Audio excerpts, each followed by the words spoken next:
Good afternoon everyone, good afternoon. आप सभी को मेरा नमस्ते, गुड आफ्टरनून। कैसे हैं आप सब लोग? जल्दी से लाइव आइए। जो बच्चे लाइव नहीं आए हैं, एक बार कुछ बच्चे तो मुझे लगता है कि 5 बजने में 2-4 मिनट पहले से ही लाइव आ जाते हैं, है ना। Good afternoon, good afternoon. आप सभी को मेरा नमस्ते। कुछ बच्चे लाइव आ चुके हैं, शंकर प्रसाद आ चुके हैं, धीरज कुमार आ चुके हैं, राहुल राठौड़ आ चुके हैं, प्रियंका आ चुकी हैं और अखनीश आलम आ चुके हैं यहाँ पर। ओहो बहुत तेज तेज कमेंट चल रहे हैं, देख नहीं पा रही हूँ मैं। चलो चलो चलो चलो चलो, सभी को मेरा नमस्ते, सभी को नमस्ते। हाँ जी, एक बार जल्दी से बच्चे, जो 1 मिनट का टाइम देती हूँ, जो अभी तक लाइव नहीं आए वो जल्दी से लाइव आए। और कैसे हो आप सब लोग, ये बताओ सबसे पहले। ठीक हो? अपने आप को जीवित महसूस कर रहे हो? हाँ, सांस वांस प्रॉपर आ रही है कि नहीं आ रही है? एकदम प्रॉपर आ रही है। हाँ, मैं अच्छी हूँ। पूजा, आप बताओ पूजा, आप कैसे हो? चलिए, पूजा होगी, राहुल हो गए, बहुत सारे बच्चे लाइव आ रहे हैं। मैं तो कमेंट पढ़ भी नहीं पा रही हूँ। शंकर प्रसाद आ रहे हैं, जीत राव यादव आ रहे हैं और यहाँ पर हैं साहजरे आलम। ओके, चलो, बहुत सारे बच्चे लाइव आ चुके हैं। आप लोग ठीक है? तो मैं भी ठीक हूँ एकदम। चलिए, थोड़ा सा बारिश का मौसम हो रखा है, बारिश हो रही है थोड़ी सी दिल्ली में 1-2 दिन से, बढ़िया एकदम अच्छा सा मौसम हो रखा है, ठंडा ठंडा ऐसा मौसम है सॉरी कि नींद आ रही है। आप लोगों के यहाँ भी हो रही है क्या बारिश? बहुत गर्मी थी यार, थोड़ा आराम मिला, पता है। चलो फिर क्लास स्टार्ट करें आज की। आ गए हैं सब बच्चे लाइव। पीडीएफ में डलवा चुकी हूँ। राहुल, आप बार बार पीडीएफ के लिए क्यों बोलते हैं? लवकुश कुमार, आप भी पीडीएफ पीडीएफ चिल्ला रहे हैं। मुझे पता है पीडीएफ पीडीएफ चिल्लानी तुम लोगों की आदत है, पढ़ते तुम हो नहीं है पीडीएफ खोल के। चलो ये बताओ, मजा आ रहा है तुम लोगों को इस बैच में पढ़ के? मजा आ रहा है ना? इंग्लिश, रीजनिंग, साइंस, इस वीक तो सारा लगातार आपका साइंस हुआ है ना। अब मुझे लगता है हिस्ट्री करवाना चाहिए, साइंस ज्यादा पढ़ लिया तो। कल और परसों में आपकी हिस्ट्री की क्लास लगेगी, एज आई प्रॉमिस्ड कि शनिवार और इतवार आपके बैच में जीएस का एक सब्जेक्ट होगा, ठीक है। तो 1.5 घंटे की क्लास हिस्ट्री की लगवाएंगे शनिवार और इतवार को। चलिए फिर आज की क्लास स्टार्ट करते हैं। और अगले सप्ताह में मैं ही लूंगी ज्यादा बायो की क्लास, ठीक है, क्योंकि फिजिक्स थोड़ा सा कम करेंगे, फिर बायो की क्लास में थोड़ी ज्यादा करूंगी। एक कह रहे केमिस्ट्री कब स्टार्ट होगी? बेटा जो स्टार्ट हो रहा है वो तो पढ़ लो पहले, वो तो पढ़ लो पहले, है ना। चलिए आइए अब स्टार्ट करते हैं आज की क्लास। तो लास्ट क्लास में हमारा चैप्टर चल रहा था क्या? साइटोलॉजी चैप्टर चल रहा था, कोशिका विज्ञान के बारे में पढ़ रहे थे। अब साइटोलॉजी में हमने क्या क्या पढ़ा वो सुनो। हमने पढ़ा था कि सबसे पहले डेड सेल की खोज किसने की, लिविंग सेल की खोज किसने की। उसके बाद हमने पढ़ा था बच्चा, डेड सेल की, लिविंग सेल की खोज करने के बाद कि भैया जितने भी लिविंग ऑर्गेनिजम्स हैं उनको 2 कैटेगरी में डिवाइड करते हैं। एक होते हैं यूनिसेलुलर, एक होते हैं मल्टी सेलुलर ऑर्गेनिजम्स। फिर हमने पढ़ा सेल थ्योरी। सेल थ्योरी किसने दी थी, सेल थ्योरी के क्या क्या पॉइंट थे, ड्यूट्रोचेट ने क्या कहा था, उसके अलावा रुडोल्फ विर्चो ने क्या कहा था, स्कैलडन एंड स्वॉन ने क्या कहा था, ये सारी चीजें मैंने आपको बता दी थी। उसके बाद में हमने कुछ नोट बनाकर पॉइंट लिखे थे कि इस यूनिवर्स में सबसे बड़ी सेल किसकी है, सबसे छोटी सेल किसकी है, ह्यूमन बॉडी में बड़ी कौन सी है, छोटी कौन सी है, लंबी कौन सी है, हमारे ब्लड में कौन सी बड़ी है, कौन सी छोटी है। इतनी बात हमने प्रीवियस क्लास तक पढ़ ली थी। किसी को कोई डाउट भी नहीं आया होगा, क्योंकि बिल्कुल अभी तक तो कोई समझने वाली चीज चली नहीं। समझने वाली चीजें अब आएंगी। अभी तक तो सिर्फ होते ना फैक्ट चल रहे थे, वो फैक्चुअल नोट्स बना सकते थे आप उनके।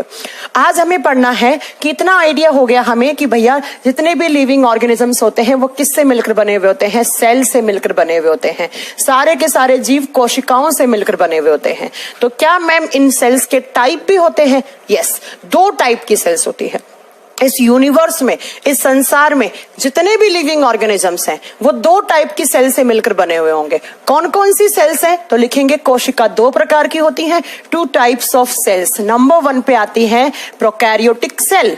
नंबर 1 आती है प्रोकैरियोटिक सेल। हिंदी में सेम नाम है, हिंदी में इसे कहा जाएगा प्रोकैरियोटिक कोशिकाएं, प्रोकैरियोटिक कोशिकाएं। और दूसरी तरफ आती है eukaryotic cell, prokaryotic, eukaryotic cell. Exam में अक्सर इन दोनों में डिफरेंस पूछा जाता है बच्चों। मैं आपको करवाऊंगी कि जो क्वेश्चन एग्जाम में आते हैं कैसे आएंगे। तो 2 टाइप की सेल्स होती हैं, आइदर प्रोकैरियोटिक और यूकैरियोटिक। अब ध्यान से सुनना, ऐसा कोई जीव जंतु जिसमें प्रोकैरियोटिक सेल होती हैं उसे प्रोकैरियोट्स कहा जाता है। ऐसा कोई जीव जंतु जिसमें यूकैरियोटिक टाइप की सेल्स होती हैं उन्हें यूकैरियोट्स कहा जाता है। तो कभी कभी जब आप आगे एनिमल किंगडम पढ़ोगे तो वहां पर लिखा हुआ होता है यूकैरियोट्स, प्रोकैरियोट्स, तो आप वहां पर कंफ्यूज ना हो, इसलिए मैं आपको अभी क्लियर कर दे रही हूं कि ऐसे लिविंग ऑर्गेनिजम्स जिनमें प्रोकैरियोटिक प्रकार की कोशिकाएं होती हैं they are known as prokaryotes, और जिनमें यूकैरियोटिक होती हैं they are known as eukaryotes. ठीक है, अब बात करते हैं मैम क्या होती है प्रोकैरियोटिक, क्या होती है यूकैरियोटिक। अगर मैं आपको 2 सेल दिखाऊं तो मैं कहूं कि भैया इसमें से बताओ प्रोकैरियोटिक कौन सी है, यूकैरियोटिक कौन सी है। एक छोटा सा डायग्राम दिखा रही हूं, एक जनरल व्यू दे रही हूं, उसके बाद इसे डिटेल में पढ़ेंगे। अगर कोई प्रोकैरियोटिक सेल देखोगे तो वो आपको ऐसी दिखेगी बच्चों। प्रोकैरियोटिक कोशिका इस प्रकार की दिखेगी, और अगर आप कोई यूकैरियोटिक सेल देखना चाहते हो तो बेटा या वो ऐसी दिखेगी, या तो ऐसी दिखेगी या ऐसी दिखेगी। अब बात करेंगे मैम कैसी है, क्या क्या डिफरेंस है इनके बीच में, तो वही तो पढ़ने हैं हमें। सबसे पहले इनके नाम का मीनिंग समझो। प्रो का मतलब होता है बच्चों प्रिमिटिव, और प्रिमिटिव का मतलब हिंदी में होता है प्राचीन।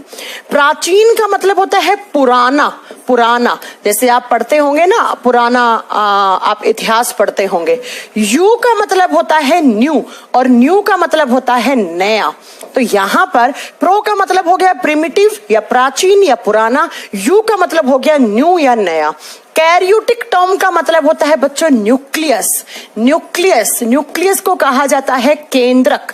केंद्रक, आप जानते हैं कि ऐसे एक सेल होती है, उस सेल के बीच में क्या होता है, उसका न्यूक्लियस होता है, केंद्रक होता है। अगर हम एक नॉन लिविंग थिंग की बात करते हैं तो वहां पर एटम होता है, परमाणु होता है, और परमाणु के बीचों बीच क्या होता है, उसका न्यूक्लियस नाभिक होता है, और नाभिक में क्या रहते हैं, प्रोटॉन और न्यूट्रॉन रहते हैं। लेकिन अगर हम लिविंग थिंग्स की बात करते हैं तो उनमें क्या होता है, सेल के बीचों बीच न्यूक्लियस केंद्रक होता है, और इनके केंद्रक में होते हैं डीएनए, आरएनए, न्यूक्लिक एसिड होते हैं, जो आगे चलकर मैं आपको पढ़ाने वाली भी हूं। ठीक है, आवाज बिल्कुल सही आ रही है यहां से, तो बिल्कुल सही साउंड है। चलिए, तो प्रोकैरियोटिक और यूकैरियोटिक का मीनिंग क्या है, तो ध्यान से सुनना। प्रो का मतलब हो गया प्रिमिटिव या प्राचीन, पुराना। कैरियोटिक का मतलब हो गया न्यूक्लियस, ऐसा कोई सेल जिसमें पुराने प्रकार का न्यूक्लियस हो। अब पुराने का मतलब ये नहीं है कि बच्चों वो 100 साल पुराना हो गया।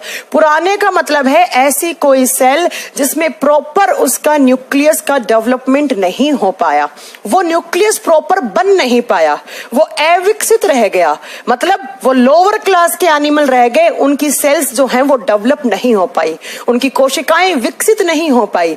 ऐसा कोई सेल जिसमें कोई प्रिमिटिव या पुराने प्रकार का न्यूक्लियस है। पुराने प्रकार के न्यूक्लियस का मतलब है कि जिनका न्यूक्लियस क्या हो गया, अविकसित है, इमेच्योर न्यूक्लियस है उनके अंदर, प्रॉपर न्यूक्लियस उस सेल का बना ही नहीं है, उसे बोलते हैं प्रोकैरियोटिक सेल, उसे बोलते हैं प्रोकैरियोटिक कोशिका। दूसरी तरफ पे आते हैं यूकैरियोटिक। यूकैरियोटिक का मतलब है न्यू, और न्यू का मतलब है एडवांस लेवल का, मतलब ऐसी कोई सेल जिसके अंदर प्रॉपर तरीके से मैच्योर न्यूक्लियस है, उसका विकसित न्यूक्लियस है। आपको प्रॉपर, जब उस सेल को आप माइक्रोस्कोप के नीचे रखोगे तो आपको वेल डिफाइंड न्यूक्लियस मिलेगा। इन सेल्स का जो न्यूक्लियस होता है वो क्या होता है, वेल डिफाइंड न्यूक्लियस, और वेल डिफाइंड का मतलब है प्रॉपर विजिबल होने वाला और अच्छे से दिखने वाला न्यूक्लियस।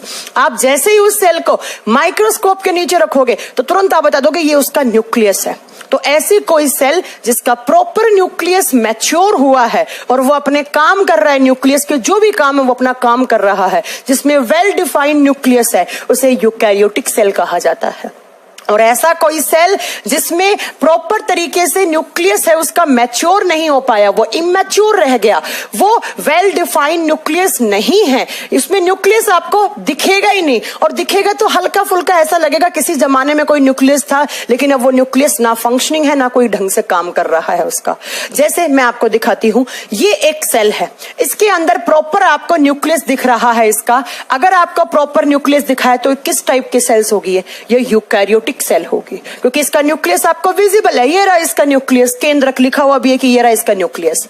जैसे दूसरा मैं एग्जांपल दिखाती हूं, दूसरी सेल आप देखेंगे ध्यान से, ये वाली। अब मैंने कहा इसके अंदर मुझे न्यूक्लियस दिखाओ, आपको न्यूक्लियस दिखेगा ही नहीं, क्योंकि बेचारा दिखने लायक बना ही नहीं, वो इतना मैच्योर हुआ ही नहीं कि आप उसे देख सकते हो माइक्रोस्कोपिक इमेज, दिख ही नहीं रहा आपको न्यूक्लियस। कहीं आपको न्यूक्लियस लिखा हुआ मिल रहा है, ये न्यूक्लियोइड है। Nucleoid is the another thing, nucleoid nucleus नहीं होता, आगे पढ़ाऊंगी न्यूक्लियोइड क्या होता है।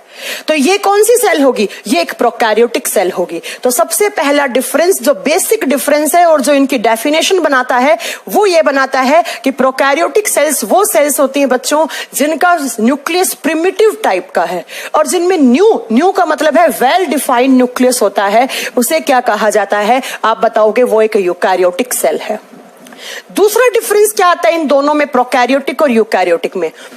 बच्चा जब आप आगे पढ़ोगे तो आप एक चीज पढ़ोगे कि ऐसे कोई सेल है, उस सेल के बीचों बीच न्यूक्लियस है, उस न्यूक्लियस के चारों तरफ ऐसे एक मेम्ब्रेन लगी हुई होती है, ऐसे एक मेम्ब्रेन लगी हुई होती है, और उस मेम्ब्रेन को कहा जाता है न्यूक्लियर मेम्ब्रेन। उसे क्या कहा जाता है, न्यूक्लियर मेम्ब्रेन कहा जाता है, और हिंदी में केंद्रक झिल्ली कहा जाता है। कोई भी एक सेल है, उसके न्यूक्लियस के चारों तरफ एक मेम्ब्रेन होती है, जो मेम्ब्रेन उसके न्यूक्लियस को प्रोटेक्शन, सुरक्षा देती है, उसे न्यूक्लियर मेम्ब्रेन कहा जाता है। अब दूसरा डिफरेंस क्या होता है बच्चा, जब प्रोकैरियोटिक के अंदर प्रॉपर न्यूक्लियस ही नहीं बना तो क्या न्यूक्लियर मेम्ब्रेन बनेगी? No ma'am. तो ऐसी कोई सेल जिसके अंदर न्यूक्लियर मेम्ब्रेन क्या हो, एब्सेंट हो, न्यूक्लियर मेम्ब्रेन क्या हो, एब्सेंट हो, अनुपस्थित हो।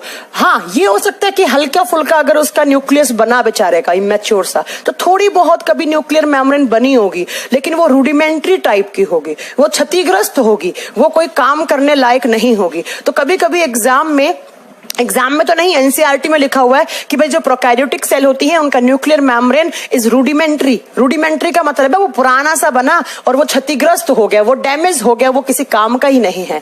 तो आप लिखोगे ऐसी कोई सेल जिसके न्यूक्लियस के चारों तरफ केंद्रक झिल्ली क्या हो, अनुपस्थित हो। केंद्रक झिल्ली क्या हो, अनुपस्थित हो, केंद्रक झिल्ली हो ही ना, और अगर है भी तो थोड़ी बहुत बनी होगी कभी, तो वो बाद में क्या हो गई होगी, डैमेज हो गई होगी, वो क्या हो गई होगी, खराब हो गई होगी। तो ऐसी सेल को प्रोकैरियोटिक सेल कहेंगे जिसमें इमैच्योर न्यूक्लियर मेम्ब्रेन है, इमैच्योर न्यूक्लियस है। रूडिमेंट्री न्यूक्लियस है, रूडिमेंट्री क्या है, न्यूक्लियर मेम्ब्रेन है, मतलब प्रॉपर बना ही नहीं, वो इमैच्योर, थोड़ा सा बनने की कोशिश की लेकिन वो बन नहीं पाया। इसीलिए इन सेल्स से बने हुए ऑर्गेनिजम्स को बोलते हैं lower class animal. Lower class के एनिमल्स होंगे जिनके अंदर इस टाइप की सेल्स होंगी। और यहां पर यूकैरियोटिक में एक वेल डिफाइंड न्यूक्लियर मेम्ब्रेन दिखेगी। तो आप लिखोगे इस प्रकार की सेल्स में nuclear membrane is present. Eukaryotic प्रकार की कोशिकाओं में केंद्रक झिल्ली पाई जाती है। प्रॉपर न्यूक्लियस के चारों तरफ आपको एक मेम्ब्रेन विजिबल होगी। तो तुरंत अगर आपको मैंने 2 सेल दी तो आप क्या करोगे, इन सेल्स को माइक्रोस्कोप के नीचे रखोगे, जिसके अंदर प्रॉपर न्यूक्लियस दिखा, न्यूक्लियर मेम्ब्रेन दिखा, आप क्या बोलोगे, ma'am this is eukaryotic cell. और जहां पर न्यूक्लियस नहीं दिखेगा, ना न्यूक्लियर मेम्ब्रेन दिखेगी, आप बोलोगे ma'am this is prokaryotic cell. ये एक बेसिक डिफरेंस है, बहुत ही बेसिक डिफरेंस है, ये पहला डिफरेंस है। अब बात करते हैं कि मैम ये सेल्स के एग्जाम्पल क्या होते हैं। आप सब बहुत देर से पूछ रहे हैं मैम इनके उदाहरण दे दो, इनके एग्जाम्पल दे दो। तो प्रोकैरियोटिक सेल के एग्जाम्पल क्या होते हैं, लिखोगे बेटा, इसके उदाहरण आते हैं बैक्टीरिया। जितने भी बैक्टीरिया हैं, जितने भी जीवाणु हैं, बैक्टीरिया लिविंग है, बता चुकी हूं, कोई नई बात नहीं है। और बैक्टीरिया के अंदर किस प्रकार की सेल्स हैं, प्रोकैरियोटिक सेल्स हैं, इसीलिए बैक्टीरिया को बोलते हैं लोअर क्लास एनिमल। हमसे नीचे एनिमल हैं, क्यों, क्योंकि उनकी सेल्स हैं वो इमैच्योर है बेचारों की, प्रॉपर ढंग से बनी नहीं है, बस सेल है। और सेल थ्योरी क्या कहती है, जिसमें सेल है वो लिविंग है, इसलिए हमें इन्हें लिविंग बोलना हमारी मजबूरी है बच्चों। तो पहला हो गया बैक्टीरिया, और दूसरा इसका एग्जाम्पल आता है blue green algae. Blue green algae, और हिंदी में इसे कहा जाता है नीले हरे शैवाल।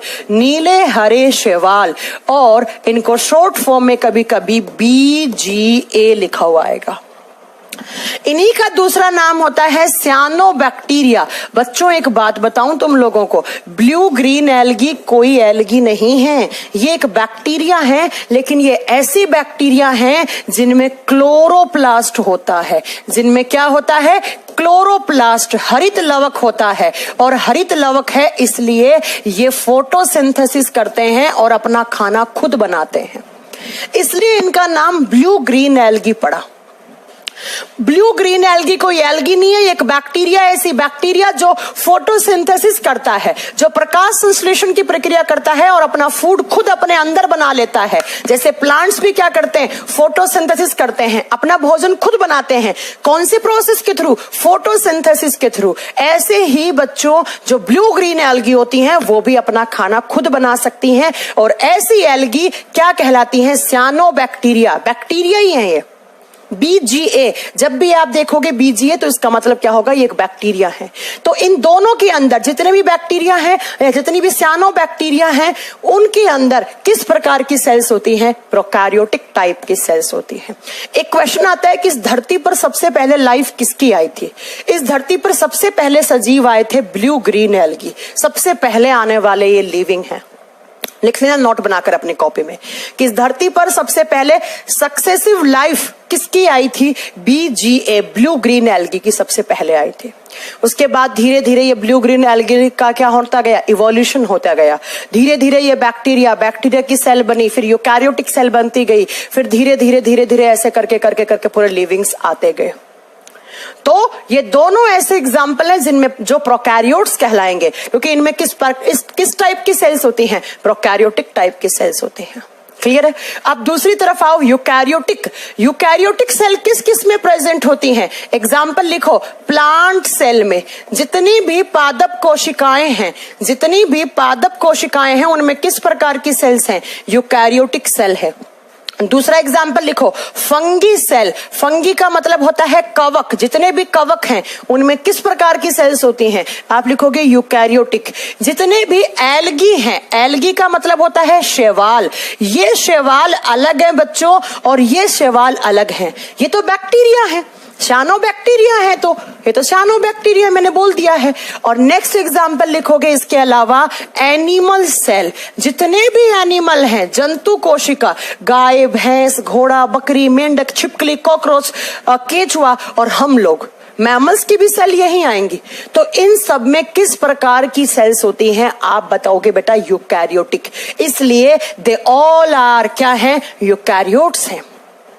इसलिए इनको अपर क्लास एनिमल कहा जाता है, या आप बताओगे ये अपर क्लास के लिविंग्स हैं।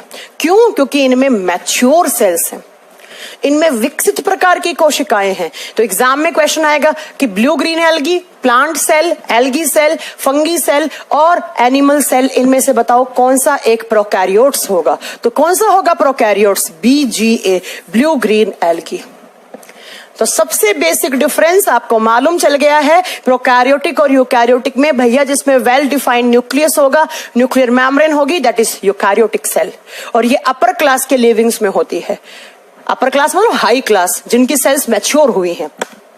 और जो लोअर क्लास के एनिमल है, लाइक बैक्टीरिया, लाइक सियानोबैक्टीरिया, बेचारों का ना न्यूक्लियस बना ना न्यूक्लियर मेम्ब्रेन बनी। जैसे एग्जाम्पल सियानोबैक्टीरिया, जैसे एग्जाम्पल जितने भी बैक्टीरियाज हैं सब। ये तो एक बेसिक डिफरेंस हो गया। अब आगे भी इनमें डिफरेंस होते हैं बच्चों। क्या क्या डिफरेंस होते हैं लिखोगे इधर प्रो, मैंने प्रो लिख दिया, समझ जाओगे ना, प्रोकैरियोटिक। इधर लिख दिया मैंने यू, पूरा नाम लिखने की जरूरत नहीं है, आप समझ जाना, प्रोकैरियोटिक, यूकैरियोटिक। अब बात करते हैं मैम अगला क्या डिफरेंस होगा। जब आप अगले डिफरेंस की बात करते हो ना, तो आप एक चीज पढ़ते हो कि सेल्स के अंदर होता है जेनेटिक मटेरियल। क्या होता है, जेनेटिक मटेरियल, जिसे हिंदी में कहा जाता है आनुवंशिक पदार्थ। जेनेटिक मटेरियल क्या होता है, सेल के अंदर ऐसा कोई कंपोनेंट होता है जो जेनेटिक इंफॉर्मेशन को एक जनरेशन से दूसरी जनरेशन में लेकर जाता है। हमारे बॉडी में कुछ ऐसे कैरेक्टर हैं जो हमें पिछली पीढ़ी से मिले हैं, हमें अपने माँ बाप से मिले, माँ बाप के हम में आए, हमारे से हमारे बच्चों में, उनके बच्चों के उनके बच्चों में। तो ऐसा कोई सब्सटेंस जो इन जेनेटिक इंफॉर्मेशन को, इन आनुवंशिक सूचनाओं को एक जनरेशन से दूसरी जनरेशन में लेकर जाते हैं, उन्हें जेनेटिक मटेरियल बोलते हैं। उन्हें क्या बोलते हैं, जेनेटिक मटेरियल बोलते हैं। तो ऐसा कोई भी मटेरियल, ऐसा कोई आपका, आप बताओगे बेटा, आप बताओगे ऐसा कोई भी यहां पर पदार्थ जो आनुवंशिक सूचनाओं को एक पीढ़ी से दूसरी पीढ़ी में लेकर जाते हैं, उसे जेनेटिक मटेरियल बोलते हैं। जैसे आप एग्जांपल पढ़ते हो डीएनए, डीऑक्सीराइबोज न्यूक्लिक एसिड, आगे बहुत डिटेल में पढ़ाऊंगी, अभी सिर्फ डिफरेंस नोट करना है। जो प्रोकैरियोटिक सेल होती हैं उन सेल का जो जेनेटिक मटेरियल है, उन सेल का जो जेनेटिक मटेरियल है प्रोकैरियो, बेटा इसको ना स्टार करना, बीपीएससी तक के एग्जाम में पूछा हुआ क्वेश्चन है कि जो प्रोकैरियोटिक सेल्स होती हैं उनका जेनेटिक मटेरियल है, उनका आनुवंशिक पदार्थ है, वो डीएनए होता है, वो डीएनए होता है, लेकिन इनका डीएनए कुछ अलग टाइप का डीएनए होता है। इनका जो जेनेटिक मटेरियल होता है उसको नाम दिया जाता है न्यूक्लियोइड, न्यूक्लियोइड, या उसको नाम दिया जाता है जीनोफोर। या तो बोलेंगे न्यूक्लियोइड, न्यूक्लियोइड, या बोलेंगे इनके जेनेटिक मटेरियल को आप बताओगे बेटा जीनोफोर। और यही एग्जाम में क्वेश्चन आता है, यही एग्जाम में क्वेश्चन आता है कि किस प्रकार की सेल्स का जेनेटिक मटेरियल, जिनका जेनेटिक मटेरियल न्यूक्लियोइड या जीनोफोर कहलाता है।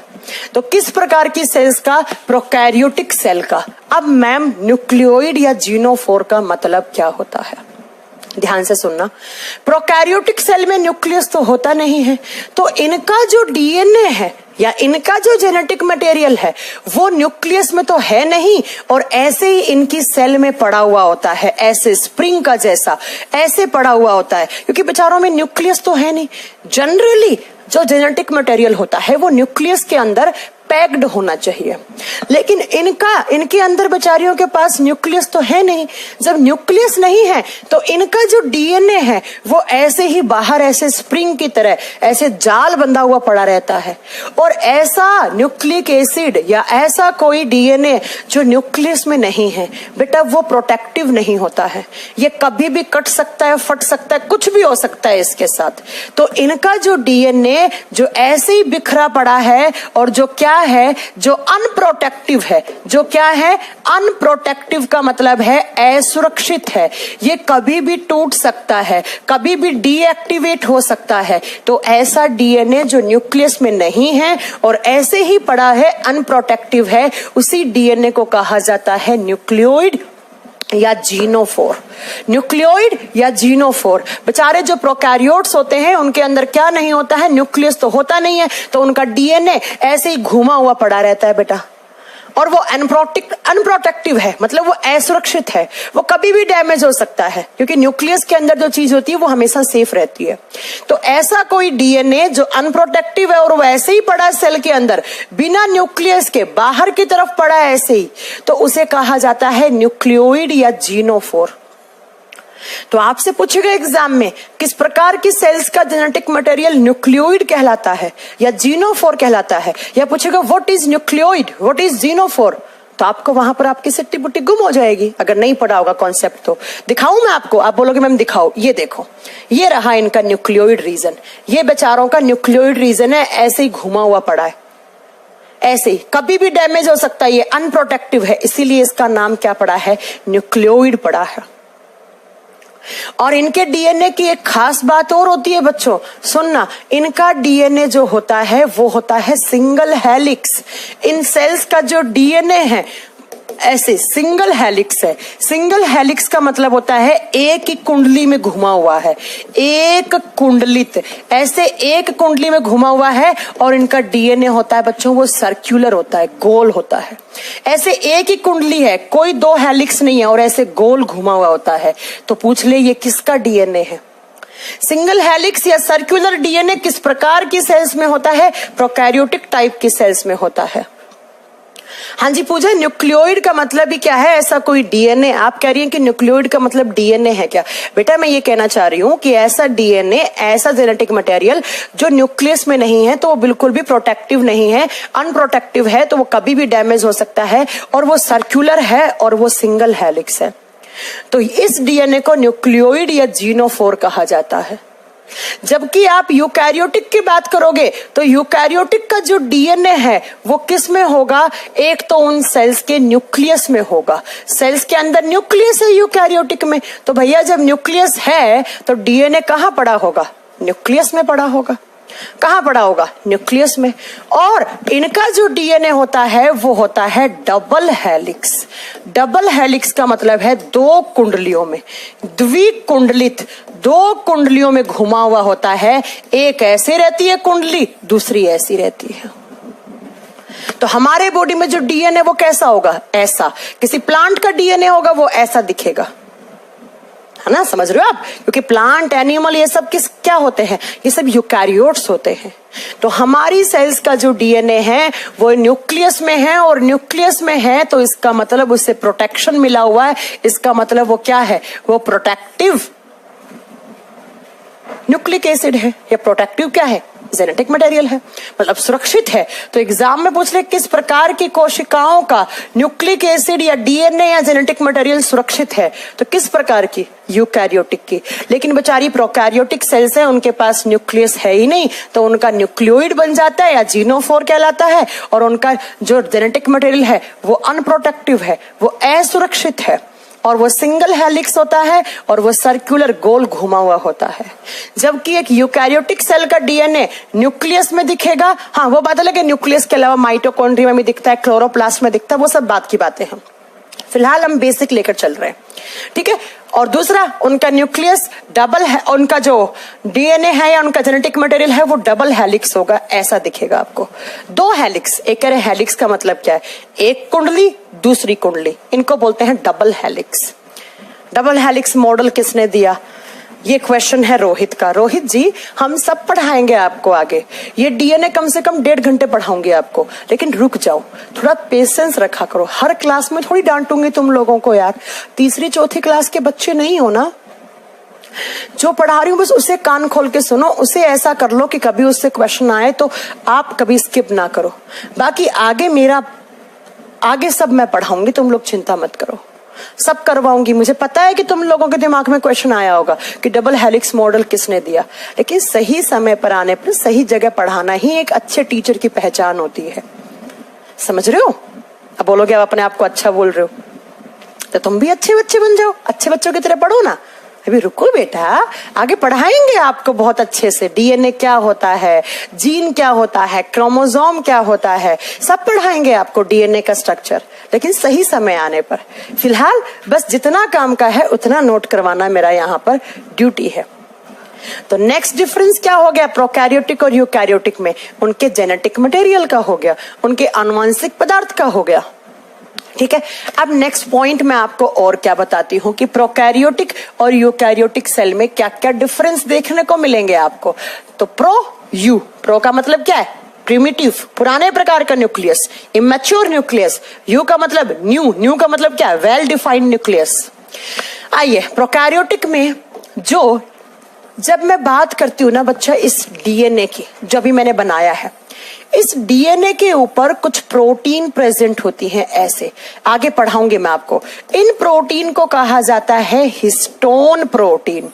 कौन सी प्रोटीन? हिस्टोन प्रोटीन, या इन्हीं को कहा जाता है एच प्रोटीन। आगे बताऊंगी आपको मैं, जब डीएनए के स्ट्रक्चर बताऊंगी कि डीएनए की पैकिंग में काम करते हैं ये हिस्टोन प्रोटीन। जब एक डीएनए पैक हो जाता है तो उसकी पैकिंग में, उसको बांधने में सहायक होते हैं हिस्टोन प्रोटीन। लेकिन अभी सिर्फ इतना सुनो कि डीएनए के ऊपर हिस्टोन प्रोटीन प्रेजेंट होते हैं, लेकिन ये हिस्टोन प्रोटीन प्रोकैरियोटिक सेल में एब्सेंट होते हैं। हिस्टोन प्रोटीन्स आर एब्सेंट, इधर लिख दोगे histone proteins are absent in prokaryotic cell. इस प्रकार की कोशिकाओं में हिस्टोन प्रोटीन का अभाव होता है, हिस्टोन प्रोटीन नहीं पाए जाते हैं। यहां हिस्टोन प्रोटीन नहीं होते हैं, जबकि अगर आप कोई यूकैरियोटिक सेल उठाते हो तो उसमें हिस्टोन प्रोटीन्स आर प्रेजेंट। इनमें हिस्टोन प्रोटीन उपस्थित होते हैं, इनमें पाए जाते हैं। तो कभी एग्जाम में क्वेश्चन बन गया कि भैया किस प्रकार की सेल्स में हिस्टोन प्रोटीन एब्सेंट होते हैं, तो वहां आपको समझ में नहीं आएगा। प्रोकैरियोटिक सेल में ये हिस्टोन प्रोटीन नहीं पाए जाते हैं, जबकि यूकैरियोटिक सेल में ये हिस्टोन प्रोटीन प्रेजेंट होते हैं। ठीक है, इतनी बात समझ में आ गई। अब नेक्स्ट पॉइंट जो मैं आपको बताने वाली हूं उसको कान खोल के सुनना, हर एग्जाम में क्वेश्चन बनेगा। जब आप सेल्स की बात करते हो, जब आप किसकी बात करते हो, एक सेल की बात करते हो, तो उस सेल के चारों तरफ एक कवरिंग लगा हुआ होता है, एक आवरण लगा हुआ होता है ऐसे, और इसी कवरिंग को नाम दिया जाता है सेल वॉल। इसे क्या नाम दिया जाता है? इसे कोशिका भित्ति नाम दिया जाता है। मैंने क्या बोला कि जब आप सेल्स की कवरिंग की बात करते हो तो सेल की कवरिंग के चारों तरफ, सेल के चारों तरफ एक आवरण, एक कवर लगा हुआ होता है, जिस कवरिंग को सेल वॉल या कोशिका भित्ति बोलते हो। तो मैंने कहा प्रोकैरियोटिक भी एक सेल है, यूकैरियोटिक के भी एग्जाम्पल बताए मैंने आपको, 4 एग्जाम्पल ना। तो जब सेल्स की बात करते हो तो सेल्स के चारों तरफ एक कवर लगा हुआ होता है, एक आवरण लगा हुआ होता है। इस आवरण को कहा जाता है सेल वॉल, इसे कहा जाता है कोशिका भित्ति। जब आप बात करते हो किसी प्रोकैरियोटिक सेल की, तो प्रोकैरियोटिक सेल के चारों तरफ जो सेल वॉल होता है, जो उनका कोशिका भित्ति होता है, वो किसका बना हुआ होता है? एग्जाम में क्वेश्चन आता है कि भैया ये जो प्रोकैरियोटिक सेल है, इनकी सेल्स के चारों तरफ जो क्या होता है, उनका सेल वॉल होता है, तो ये सेल वॉल किसका बना हुआ होता है? तब आप क्या बताओगे? आप बताओगे कि किसी भी प्रोकैरियोटिक सेल का cell wall peptidoglycan, peptidoglycan, same नाम हिंदी में, हिंदी मीडियम वाले बच्चों लिख लेना, plus amino acid. Amino acid को हिंदी में कहा जाता है अमीनो अम्ल, अमीनो अम्ल, और प्लस में साथ में एक एसिड और होता है, कौन सा? Muramic acid, muramic acid. तो किसी भी बैक्टीरिया की, क्योंकि इसका एग्जाम्पल क्या है? बैक्टीरिया। कोई भी प्रोकैरियोटिक सेल है, उस सेल के चारों तरफ एक कवरिंग लगा हुआ होता है, एक आवरण लगा हुआ होता है, और वो आवरण किसका बना हुआ होता है? वो बना हुआ होता है, अगर कोई प्रोकैरियोटिक सेल उठाई है, प्रोकैरियोटिक का एग्जाम्पल क्या बताया था? बैक्टीरिया या साइनोबैक्टीरिया। तो एग्जाम में क्वेश्चन कैसे आएगा?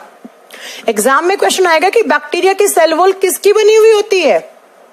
बैक्टीरिया, जीवाणु या साइनो जीवाणु की कोशिका भित्ति किसकी? Peptidoglycan, amino acid, muramic acid. ये 3 चीजों की मिलकर बनी हुई होती है किसकी सेल वॉल? किसी भी प्रोकैरियोटिक सेल की सेल वॉल। तो या तो क्वेश्चन कैसे आएगा? जीवाणुओं की कोशिका भित्ति किससे मिलकर बनी हुई है? या क्वेश्चन क्या आएगा कि जो भैया प्रोकैरियोटिक सेल होती हैं, उनकी सेल किसकी बनी हुई होती है, उनकी सेल वॉल किसकी बनी हुई होती है? तो आप क्या बताओगे बेटा? किसकी? पेप्टिडोग्लाइकोन, अमीनो एसिड या म्यूरामिक एसिड? कभी कभी एग्जाम में इस म्यूरामिक एसिड से क्वेश्चन आता है कि किस प्रकार की सेल्स की सेल वॉल में म्यूरामिक एसिड होता है। बात समझ में आ गई? अब बात करते हैं किसी यूकैरियोटिक सेल की सेल वॉल। आप सबसे पहले कमेंट बॉक्स में कमेंट करके मुझे ये बताओ प्यारे बच्चों कि यूकैरियोटिक सेल के एग्जाम्पल कौन कौन से बताए थे मैम ने? जल्दी बताओ, यूकैरियोटिक सेल के एग्जाम्पल कौन कौन से बताए थे? पहला है प्लांट सेल में, पहला है पादप कोशिका। पादप कोशिका में सेल वॉल इज प्रेजेंट, इनमें सेल वॉल पाई जाती है। जो भी प्लांट्स हैं, सारे के सारे प्लांट की सेल के चारों तरफ एक आवरण लगा हुआ होता है, जिस आवरण को क्या बोलते हैं? कोशिका भित्ति पाई जाती है। तो एग्जाम में क्वेश्चन आएगा कि जो प्लांट्स हैं, यूकैरियोट्स हैं, उनकी सेल वॉल किससे मिलकर बनी होती है? होती है सेल वॉल। यूकैरियोटिक का एग्जाम्पल है प्लांट, तो इनमें होती है, और अगर है तो वो किसकी बनी हुई है? आप बताओगे वो cellulose plus hemicellulose, cellulose और हेमी सेल्यूलोज की मिलकर बनी होती है। अब ये क्या है? ये हैं कार्बोहाइड्रेट। आगे पढ़ाऊंगी आपको ह्यूमन न्यूट्रिशन वाले चैप्टर में। सेल्यूलोज या हेमी सेल्यूलोज की मिलकर बनी होती हैं क्या प्यारे बच्चों? क्या? प्लांट्स की सेल वॉल। तो पहला एग्जाम्पल यूकैरियोटिक का मैम प्लांट सेल बना, और प्लांट सेल के चारों तरफ सेल वॉल होता है, और वो किसका बना हुआ होता है? वो सेल्यूलोज या हेमी सेल्यूलोज का मिलकर बना होता है। दूसरा एग्जाम्पल क्या बताया था, बताओ। दूसरा एग्जाम्पल बताया था फंगी। फंगी का मतलब होता है कवक, और बच्चों कवक में भी सेल वॉल इज प्रेजेंट। जितने भी कवक होते हैं, जैसे मशरूम एक कवक होती है, जैसे आप रोटी के डिब्बे में रोटी बंद करके रख देते हैं 3-4 दिन के लिए, उसमें फफूंद लग जाती है, वो भी एक कवक है। तो इन कवकों के भी चारों तरफ एक क्या बनी हुई होती है, सेल वॉल बनी हुई होती है। तो एग्जाम में क्वेश्चन पूछेगा कि वो किसकी मिलकर बनी हुई होती है, वो काइटिन की मिलकर बनी होती है। जितने भी फंगस हैं उनके चारों तरफ जो सेल वॉल है, उनका जो कोशिका भित्ति है, वो किससे मिलकर बना हुआ होता है, काइटिन से मिलकर बना होता है। तीसरा एग्जाम्पल क्या लिखा था, इसको 1 नंबर दो, इसको 2 नंबर दो। तीसरा एग्जाम्पल मैम आपने लिखा एल्गी। एल्गी शैवाल। तो शैवालों में भी क्या सेल वॉल होता है, आप बताओगे यस।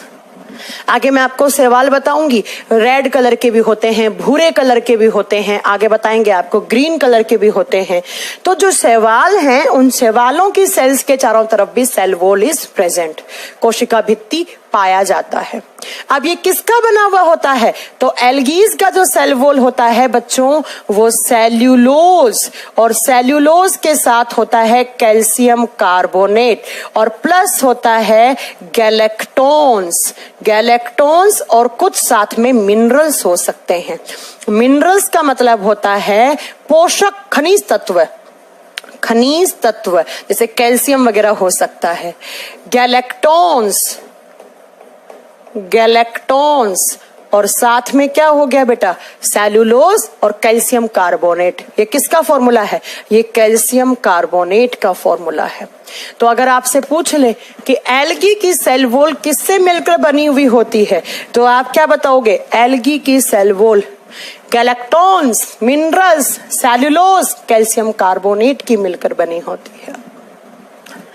नेक्स्ट 4th एग्जाम्पल में क्या लिखा, 4th में लिखा एनिमल सेल। कोई भी जंतु कोशिका है वो एक यूकैरियोटिक कोशिका है, लेकिन याद रखना कि cell wall is absent in any animal cell. जितने भी जानवर होते इनमें कोशिका भित्ति का अभाव होता है। तो एग्जाम में क्वेश्चन कैसे आएगा, सुनो कितने क्वेश्चन करवा दिए। बैक्टीरिया की सेल वॉल किसका बना हुआ होता है, पेप्टिडोग्लाइकोन का बना हुआ होता है। नेक्स्ट, प्लांट की सेल वॉल किसकी बनी हुई है, सेल्यूलोज की बनी हुई है या हेमी सेल्यूलोज की। एक कवक की कोशिका किसकी बनी हुई है, कोशिका भित्ति काइटिन की बनी हुई है। एक एनिमल सेल, एनिमल सेल का मतलब है कोई जंतु कोशिका है, उसका सेल वॉल किसका बना हुआ होता है। तो बेटा जंतु कोशिकाओं में सेल वॉल होता ही नहीं है, ठीक है। और नेक्स्ट आपसे पूछ ले कि एल्गी, एल्गी का सेल वॉल किसका बना हुआ होता है, आप क्या बताओगे, cellulose, calcium carbonate, galactans and minerals, and minerals. Clear है मेरी बात यहां तक। तो वो कौन से यूकैरियोट्स हो गए जिनमें सेल वॉल नहीं होती, बेटा वो एनिमल हो गए, वो जानवर हो गए। जितने भी सारे जानवर हैं, उन जानवरों के सेल्स हैं, उनके चारों तरफ कोई भी सेल वॉल नहीं प्रेजेंट होती, कोई भी कोशिका भित्ति नहीं पाई जाती। समझ में आ गई मेरी बात। तो सबसे पहले प्रोकैरियोटिक यूकैरियोटिक में क्या पढ़ा हमने आज की क्लास में, कि प्रोकैरियोटिक सेल्स हैं उनके अंदर ना तो न्यूक्लियस होगा वेल डिफाइंड, ना न्यूक्लियर मेम्ब्रेन होगी। इसका एग्जांपल बैक्टीरिया, साइनोबैक्टीरिया। जो यूकैरियोटिक होते हैं उन सेल्स में न्यूक्लियस भी होता है और न्यूक्लियर मेम्ब्रेन भी होता है। प्रोकैरियोटिक सेल्स का जो न्यूक्लिक एसिड होता है या डीएनए होता है वो अनप्रोटेक्टिव है, क्योंकि वो न्यूक्लियस से बाहर है, और वो सिंगल हेलिक्स होता है और वो सर्कुलर होता है। जबकि जो यूकैरियोटिक सेल्स होती हैं उनका जो जेनेटिक मटेरियल होता है वो एक प्रोटेक्टिव फॉर्म में होता है, क्योंकि वो न्यूक्लियस में होता है और वो डबल हेलिक्स होता है, और वो घुमा हुआ नहीं होता है, वो ऐसे खड़ा हुआ होता है। नेक्स्ट डिफरेंस आपने क्या पढ़ा कि जितने भी प्रोकैरियोटिक होते हैं उनमें सेल वॉल होती है और वो पेप्टिडोग्लाइकोन की बनी हुई होती है। लेकिन यूकैरियोटिक में सिर्फ और सिर्फ एनिमल यूकैरियोटिक सेल्स ऐसी होती हैं जिनमें सेल वॉल नहीं होता है, बाकी सब में सेल वॉल होता है। इतनी बात, यहां तक कि क्लास में कोई भी डाउट हो, किसी को भी कैसा भी डाउट हो, मुझसे पूछिए। अभी खत्म नहीं हुआ है, कुछ बातें प्रोकैरियोटिक यूकैरियोटिक की बची हैं जो नेक्स्ट क्लास में पढ़ेंगे, लेकिन इससे पहले आपके कुछ डाउट ले लो। भले ही कम कम पढ़ो, लेकिन मेरा मानना यह है कि आप जितना पढ़ रहे हो उतने के अच्छे से नोट्स बनाओ, और उसमें से कोई डाउट हो मेरे से आप किसी भी समय पूछो। चलो अब स्टार्ट करो अपने डाउट पूछना। हाँ, एक बच्चा कह रहा है मैम प्रोकैरियोटिक सेल दिखा दो। ये रही बेटा प्रोकैरियोटिक सेल, ये इसका न्यूक्लियोइड है, सेल वॉल लिखा हुआ है। बाकी की बातें जो है राइबोसोम वाली, ये सब बाद में करेंगे, ठीक है। ऐसा होगा प्रोकैरियोटिक सेल। तो ये किसकी सेल है? ये एक बैक्टीरिया की सेल है बच्चा। कि बैक्टीरिया की सेल में किस प्रकार की सेल्स होती हैं? प्रोकैरियोटिक सेल होती हैं। दूसरा, ये है बच्चों एक यूकैरियोटिक सेल। ये एक एनिमल सेल है। आप इसमें ढूंढोगे तो कहीं पर भी आपको सेल वॉल नहीं मिलेगा। है तो ये भी यूकैरियोटिक सेल, लेकिन ये एक एनिमल की है, इसलिए इसके चारों तरफ क्या नहीं दिखेगा आपको? सेल वॉल नहीं दिखेगा, क्योंकि एनिमल सेल्स में सेल वॉल नहीं होता है। सेल मेम्ब्रेन होता है। सेल मेम्ब्रेन अलग चीज होती है, वो आगे पढ़ाऊंगी मैं आपको। नेक्स्ट आता है क्या? ये देखो एक प्लांट की सेल। इस प्लांट सेल में ये चारों तरफ जो कवरिंग बना हुआ है ये सेल वॉल है, लिखा हुआ है। तो ऐसे दिखेंगी आपको, ऐसी दिखेंगी ये वाली और ये वाली, ये दोनों यूकैरियोटिक सेल है। लेकिन प्यारे बच्चों ये प्रोकैरियोटिक सेल है। प्यारे बच्चों ये वाली प्रोकैरियोटिक सेल है, ठीक है। अब कुछ डाउट आए हैं, ये डाउट हम क्लियर करते हैं। एक बच्चा कह रहा है कि मैम सारे प्रकार के बैक्टीरिया में प्रोकैरियोटिक सेल्स होती हैं। यस, ऐसा कोई बैक्टीरिया नहीं है जिसमें यूकैरियोटिक सेल्स होती हैं। इसलिए हम बैक्टीरियाज को बोलते हैं लोअर क्लास एनिमल, निम्न जाति के सजीव कहते हैं हम। और जिनमें यूकैरियोटिक सेल्स होती हैं वो अपर क्लास के एनिमल्स होते हैं। और पूछिए किसी का कोई डाउट है? जितेंद्र जी का कहना है कि सियानो बैक्टीरिया क्या होते हैं। जितेंद्र जी, सियानो बैक्टीरिया ऐसे बैक्टीरिया हैं जिनके पास खुद का क्लोरोप्लास्ट होता है, उनके पास हरित लवक होता है, इसलिए वो अपना खाना खुद बना सकते हैं। वो फोटोसिंथेसिस करके अपने बॉडी के अंदर ही ग्लूकोज बना लेते हैं, जैसे प्लांट्स करते हैं। वैसे ऐसा बैक्टीरिया जो खुद का भोजन खुद प्रिपेयर कर सकता है उसे सियानो बैक्टीरिया या उसे BGA ब्लू ग्रीन एल्गी कहा जाता है। And please for God sake याद रखिएगा, ब्लू ग्रीन एल्गी नहीं होते हैं। एल्गी इधर आते हैं यूकैरियोटिक में, ब्लू ग्रीन एल्गी इधर आते हैं। एक कह रहे हैं मैम धरती पर सबसे पहले लाइफ किसकी आई थी? बताया तो है बेटा, सबसे पहले सियानो बैक्टीरिया आए थे, BGA आए थे। नो मैम, आप बहुत अच्छा पढ़ाती हैं। ऐसा नहीं है, मैं ठीक ठाक पढ़ा लेती हूँ, लेकिन आप लोगों को समझ में आ रहा है, वो मैटर करता है बेटा, वो मैटर करता है। मैम आप कहाँ से क्लास ले रही हैं? स्टूडियो से क्लास ले रही हूँ, दिल्ली से। और कहाँ से क्लास लूंगी? बारिश हुई है? ले बताओ, मैं कह रही हूँ डाउट पूछो, तुम लोग बात कर रहे हो बारिश हुई है क्या? हाँ बारिश हो रही है दिल्ली में, कल भी हुई थी, आज भी सुबह हल्की हल्की बूंदाबांदी हुई है। थोड़ा सा आराम है गर्मी में, नहीं तो बहुत तगड़ी गर्मी थी। एक कह रहे रिकॉर्डेड क्लास है। ओ भाई रे, बताओ अब क्या कर सकते हैं? मैं अपनी नसें काट के आपको खून टपका के दिखाऊं लाइव कि ये लाइव क्लास है? हाँ, मैं अपनी नसें काट के तुम्हें खून टपका के दिखाऊं कि लाइव क्लास है? बेटा ये लाइव क्लास है, और आज डेट है 16 जुलाई, 16 जुलाई है आज, और ये बिल्कुल लाइव क्लास है। मुझे कोई इंटरेस्ट नहीं है, अगर मैं रिकॉर्ड करके चला सकती हूँ तो मैं लाइव भी तो पढ़ा सकती हूँ ना। अजीब हो यार तुम लोग। कुछ बच्चे मैंने देखे हैं, सिर्फ उनको इस चीज से मतलब होता है कि एक टीचर को कैसे परेशान किया जाए। वो टीचर कैसे ना कैसे करके सबसे कम अपना आउटपुट दे क्लास में। उनमें से एक ये है शंकर प्रसाद, जो कह रहे हैं कि रिकॉर्डेड क्लास है। कोई बात नहीं शंकर प्रसाद, हम आपका नाम ले रहे हैं, फिर भी आपको रिकॉर्ड क्लास लग रही है, तो गॉड ब्लेस यू बेटा। भगवान आपको सद्बुद्धि दे और बहुत सही समय पे दे। कोई डाउट नहीं है? चलो तो फिर कल और परसों आपकी हिस्ट्री की क्लास लगेगी। जीएस में मैंने कहा था हम आपको 5 दिन साइंस प्रोवाइड कर देंगे। 5 दिन हो गया बेटा, 3 दिन फिजिक्स चला, 2 दिन 3 दिन बायोलॉजी चला, 2 दिन फिजिक्स चला। अगले सप्ताह में मैं थोड़ा सा बायोलॉजी की क्लास ज्यादा कर दूंगी। अब ये कह रहे सिलेबस कब खत्म होगा? भैया जितना ड्यूरेशन बोला उतने ड्यूरेशन में हम सिलेबस खत्म कर देंगे, उससे पहले नहीं हो पाएगा। ठीक है, 7 के 7 दिन पढ़ा रहे हैं, जान लोगे क्या यार आप टीचर्स की? संडे तक की आपकी क्लास लगवा रहे हैं, फिर आप जान ले लो, जान बची है हम लोगों में, वो ले लो आप। चलिए ठीक है, तो कल मेरी क्लास नहीं होगी, ना मेरी संडे को होगी। अब आपकी हिस्ट्री की क्लास होगी कल और परसों, क्योंकि साइंस के साथ हिस्ट्री, पॉलिटी, ज्योग्राफी, इकोनॉमिक्स पढ़ना भी तो जरूरी है ना। बाकी आपका मैथ्स चल ही रहा है, इंग्लिश चल ही रहा है, रीजनिंग चल ही रहा है, बाकी सब चल रहा है, आपका हिंदी चल ही रहा है, कोई प्रॉब्लम ही नहीं है आपको पढ़ने में। मैंने तो अपना बेस्ट सोचकर आप लोगों को एक ऐसा बैच प्रोवाइड किया।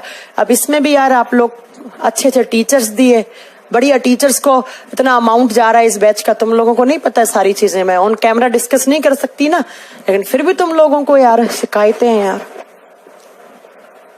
चलो आज के लिए इतना बहुत है, खुश रहिए, अच्छे से रहिए, है ना, बढ़िया से पढ़ाई करते रहिए। Thank you so much, bye.